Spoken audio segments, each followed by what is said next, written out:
Good afternoon. It is now time to record your vital signs. Please sit down on a chair in front of the monitor.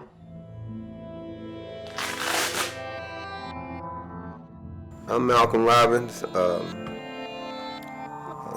I'm 46 years old. I live here in St. Louis, Missouri.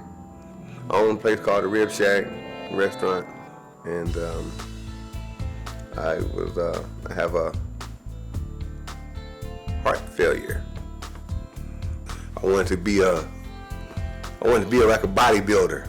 You know, I got that was about the age of about 39, 40. Got me a personal trainer. Started working out every day. The very first time I noticed something different with my body was when we were in the gym there, and I was running, and it just seemed like I was out of gas all of a sudden, and just was out. And it wasn't no pain or anything. It's just I didn't have no energy. It was like I was exhausted, but I hadn't really did anything. So I just took a break. His health, as far as the heart part, it was hereditary with his mom's side and his dad's side. They both had different type of heart issues in the family. But his aunt, she would have these big old family albums of like how the actual family line trees and who came from where and what. I mean, it was like awesome. And one of the things with her study was they had an aorta root that would be enlarged. Well, she pressed on him about getting that checked, and I took him in to get his regular physical, and they discovered I had a aortic root that needed to be repaired, replaced. They did that, and I thought I was, back. They gave me a physical trainer. I started working out again, trying to become this bodybuilder. Thinking they'd repair my heart. They caught it early. I'm going now.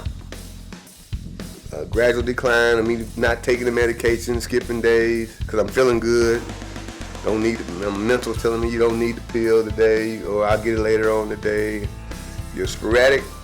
Taking that medication will tear you up.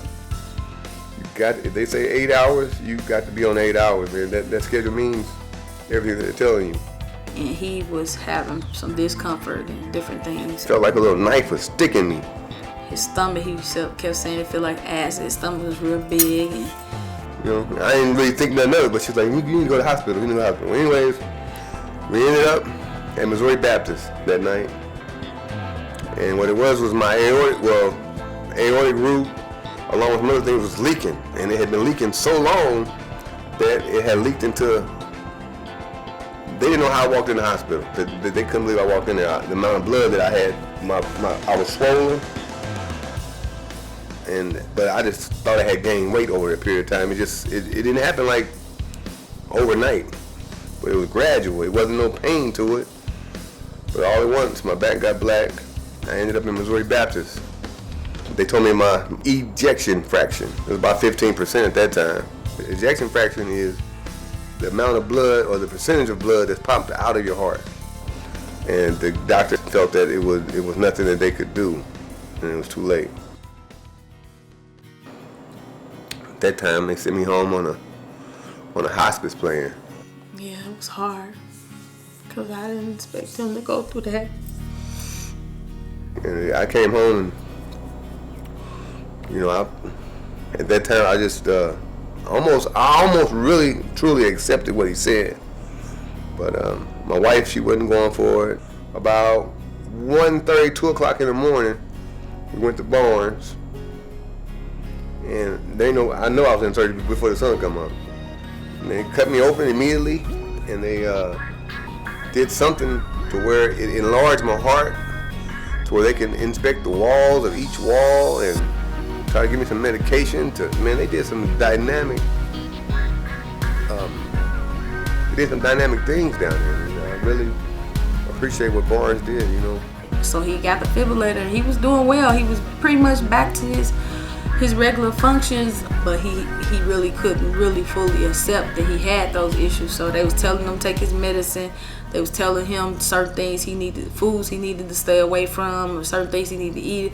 So he still he was trying to do it a little bit, but at the same time he still was trying to maintain his same lifestyle. Cause it's really a lifestyle change. Food, taking your medicine. You got 3 or 4 medicine you might have to take 3 times a day or something. And you gotta you gotta stay on course with these. So it was challenging for him. He made it till June of 2014. At this time, I'm thinking I'm near death. I'm near dead. I didn't want to walk around. I didn't want to move around. I didn't want to do anything. It's like exhaustion, but more than exhaustion. It's I don't know the word to describe it, but you have no energy to do anything. I went and checked in, and I was there, and they told me, at this point, my ejection fraction was about 7%. They tried to give me different medications to raise the ejection fraction. It wasn't working. So then they told me about the LVAD. The LVAD is what they call a left ventricle assist device, and that's what they use as a bridge till they can find a heart for you.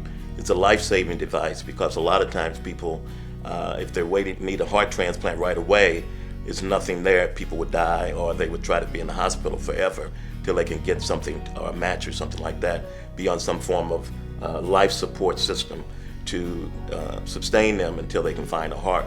They came up with a portable device that they're able to install within you, and you wear batteries, external batteries, so that you can live kind of a normal life until they can find a match or a heart transplant for you. I got it in February of 2015. It was like night and day for me. As soon as I woke up, I had energy immediately. It was night and day. I mean, it's just like somebody actually turned the light switch on. Now I got my energy back. They had to slow me down. Put the batteries in my pocket and put this on my side. And the biggest thing that you gotta do, you still gotta take your medication on time. You're getting medication. You must maintain your medication, but your diet, you got to be in control of your diet. You got to know what you can digest. That's about it. Other than that, you're pretty much back to normal. You're about, you got to do your cleaning and you're taking your medication, but you won't lack any energy. Dealing with the LVAD, you need to have a strong support group. I was blessed. I have great support.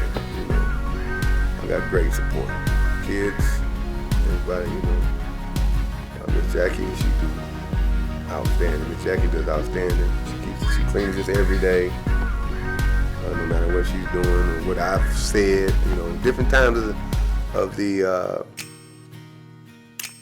life, when you're going through this, you're going to feel different ways. Some mornings you wake up, you're just mad at the world, I guess. I don't know. And sometimes you may take it out on your support group. You don't want to do that. But I did that. My prayer is that Malcolm gets a heart and that he lives a long life, that he can be able to help others and through his life and use his life as a testimony. Some people can have this LVAD for what they call to destination, to your death or to your arrival or going to heaven, whatever you believe. Then there's other people that you have it as a bridge to transplant, and that's what I have it for. I'm hoping for a transplant sooner and sooner. I'll do everything I can to get myself prepared for a transplant. Well, you're making a life-saving decision that you're saying that if I die and that there is hope from my death that I can help save someone else's life, then I'm in. We consider them heroes. And by them doing that, they save other people's lives. And that's a legacy that you can leave. What more would you want to do to say that from my death, I help someone else? The hope and the best dream for myself would be that I get a transplant and I live another 40 years. I would love to see my grandkids graduating college and going off becoming whatever successful they would like to be with their life. That would be a dream. To get to that road, we gotta get a transplant, and I'm gonna do everything I can to get a transplant. You know, it's not guaranteed anybody gets a transplant, but that would be my hope, and that would be my dream.